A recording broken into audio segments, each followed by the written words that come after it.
जहां सीएम भजनलाल शर्मा का बड़ा फैसला। ग्राम पिपलोदी झालावाड़ में दुर्घटनापूर्ण घटना के बाद सरकार की तरफ से राहत मुआवजे का संक्षिप्त विवरण। ग्राम पिपलोदी में सरकार और जनप्रतिनिधियों द्वारा 1,85,00,000 रुपए के विकास कार्य प्रारंभ होंगे। 1,50,00,000 विद्यालय भवन पुनर्निर्माण के लिए 11 लाख रुपए। पिपलोदी में सामुदायिक भवन निर्माण हेतु स्वीकृत प्रत्येक मृतक विद्यार्थी के परिजन को 13 लाख रुपए की सहायता प्रदान। प्रत्येक गंभीर घायल विद्यार्थी परिजनों को 1,36,000 की सहायता प्रदान की गई। कुल 11 विद्यार्थी, प्रत्येक साधारण घायल विद्यार्थी को 75,400 रुपए की सहायता प्रदान की गई। मृतक विद्यार्थी के परिजन को संविदा के माध्यम से चिकित्सा विभाग में नौकरी प्रदान की गई। 11 परिवारों को निःशुल्क घरेलू कनेक्शन, गैस कनेक्शन दिया गया। इसके अलावा सभी परिवारों को एक कैटल शेड, शिक्षण सामग्री, स्कूल बैग, खिलौने और ट्रैक सूट भी दिए गए हैं। चलिए, हमारे साथ बाबूलाल घायल जुड़ गए, ज्यादा जानकारी के लिए सीधा रुख करेंगे।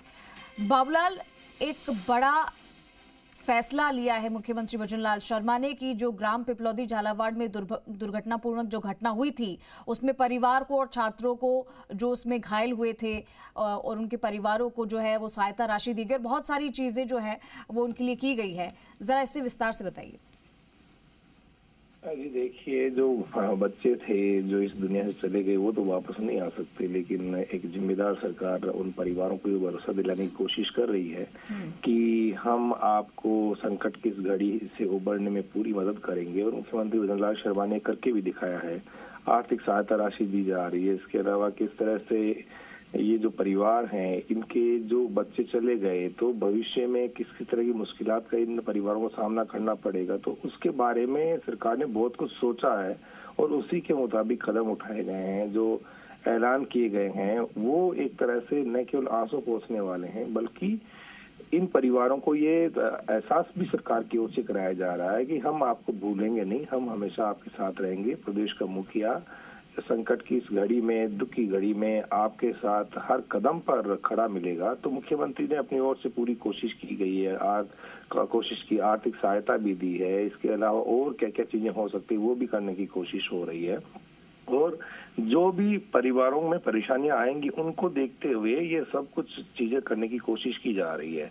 आपने जो चीजें बताई हैं वो तो हो ही रही है, इसके अलावा भी बहुत कुछ हो रहा है। गांव का स्कूल भवन भी बन रहा है। किस तरह से रोजगार की व्यवस्था इन परिवारों के लिए हो सकती है, आर्थिक आय जो है उसका जरिया किस तरह से इन परिवारों के लिए बने, क्योंकि जो बच्चे चले गए, कई परिवारों के लिए मुश्किलें हो गई है। भाई बहनों तक की डेथ हुई है, सगे भाइयों की मृत्यु हुई है, तो उस परिवार का भविष्य कैसे और कौन जो है संभालेगा। तो इसको लेकर के भी मुख्यमंत्री भजनलाल शर्मा ने बहुत कुछ करने की प्रयास किए हैं। तो आने वाले दिनों में कोई विपक्ष की ओर से कोई सवाल खड़ा ना कर पाए कि बहुत सारे परिवारों के लिए कोई न कमाने वाला बचा, न उन के लिए बुढ़ापे की कोई लाठी बचा, मतलब सहारा बचा।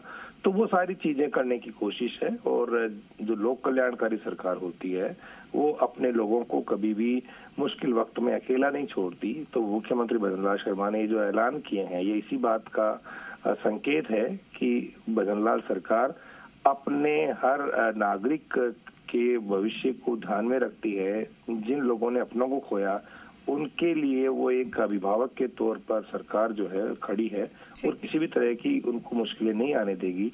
इस तरह के जो ऐलान किए गए हैं उसमें इसी तरह की झलक मिलती है।